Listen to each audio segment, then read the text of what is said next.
Assalamualaikum warahmatullahi wabarakatuh. Perkenalkan, saya Nobel Junaid dari Siasah 3B ingin menjelaskan tentang peradilan tindak pidana korupsi.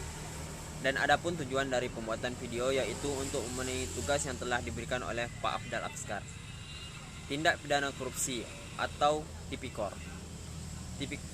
Tipikor adalah pengadilan khusus yang berada di lingkungan peradilan umum.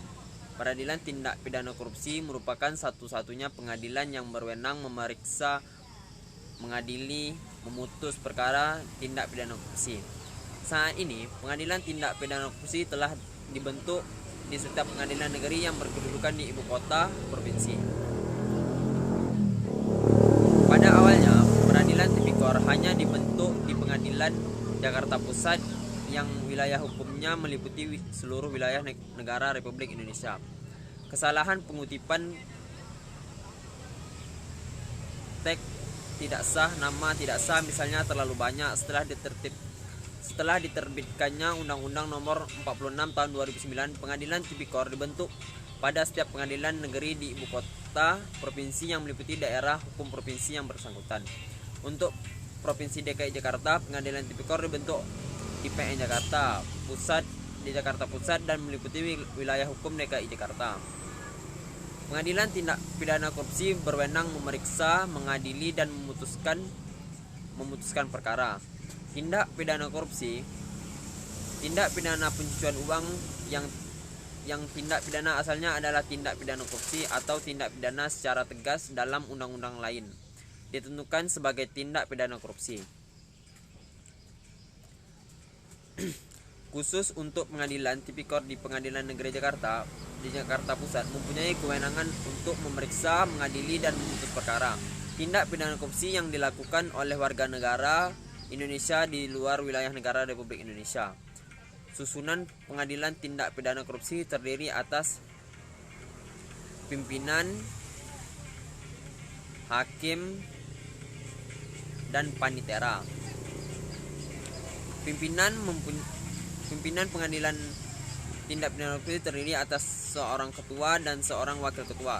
Ketua dan wakil ketua pengadilan tipikor adalah ketua dan wakil ketua pengadilan negeri. Ketua bertanggung jawab atas administrasi pelaksanaan pengadilan tindak pidana korupsi. Hakim pengadilan tipikor terdiri dari hakim karir, hakim ad hoc. Hakim karir ditetapkan oleh Mahkamah Agung Indonesia dan selama menangani perkara tindak pidana korupsi dibebaskan dari tugasnya untuk memeriksa, mengadili, dan memutus perkara lain. Sementara hakim ad hoc diangkat dan diberhentikan oleh Presiden atas usul Ketua Mahkamah Agung. Hakim ad hoc diangkat untuk masa jabatan selama 5 tahun dan dapat diangkat kembali untuk satu kali masa jabatan.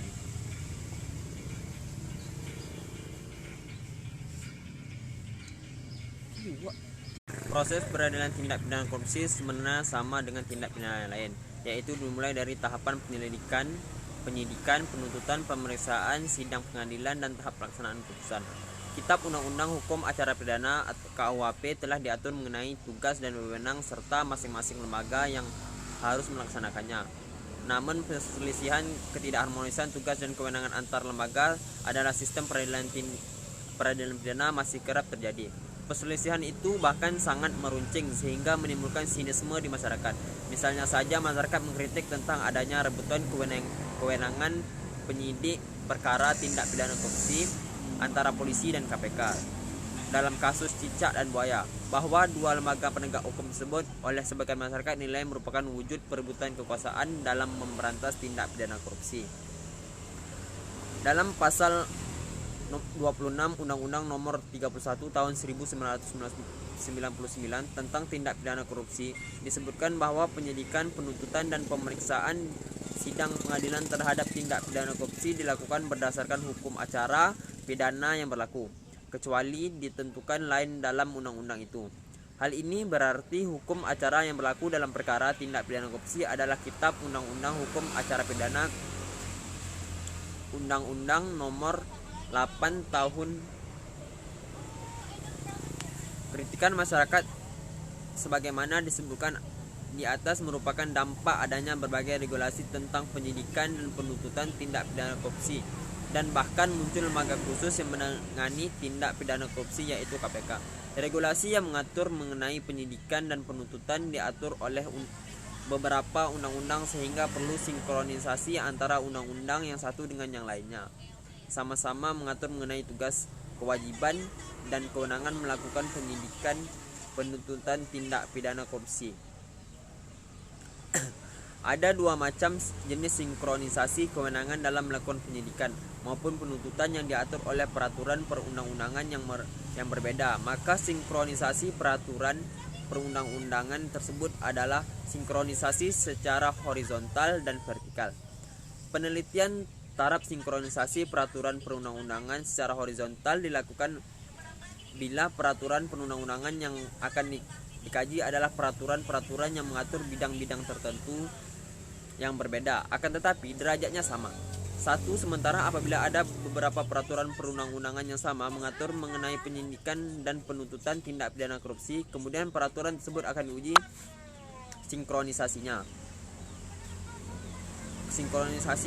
dengan norma dasar, maka jenis sinkronisasi tersebut adalah sinkronisasi secara vertikal. Penelitian terhadap sinkronisasi secara vertikal yaitu peraturan perundang-undangan yang akan dikaji adalah peraturan-peraturan yang mengatur bidang tertentu yang sama, akan tetapi derajatnya berbeda. Dua, sinkronisasi secara vertikal dapat dilihat dalam hierarki peraturan perundang-undangan sebagaimana diatur dalam TAP MPR nomor 3 tahun 2000 tentang tata aturan perundang-undangan Indonesia.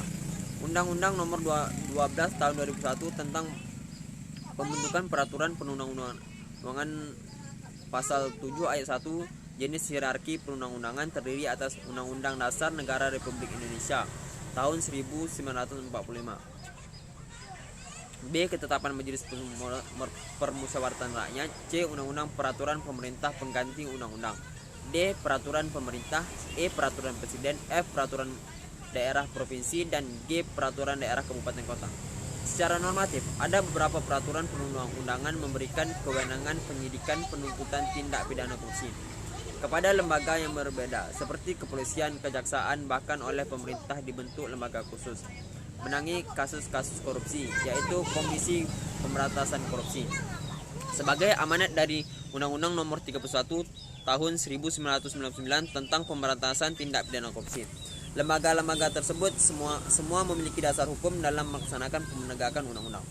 Nomor 31 Undang-Undang Nomor 31 Tahun 1999 tentang Tindak Pidana Korupsi, sehingga seolah-olah ada tumpang tindih dalam peraturannya dan pelaksanaannya.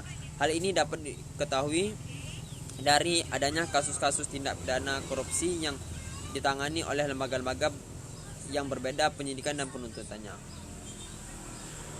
Sekian yang dapat saya jelaskan. Terima kasih.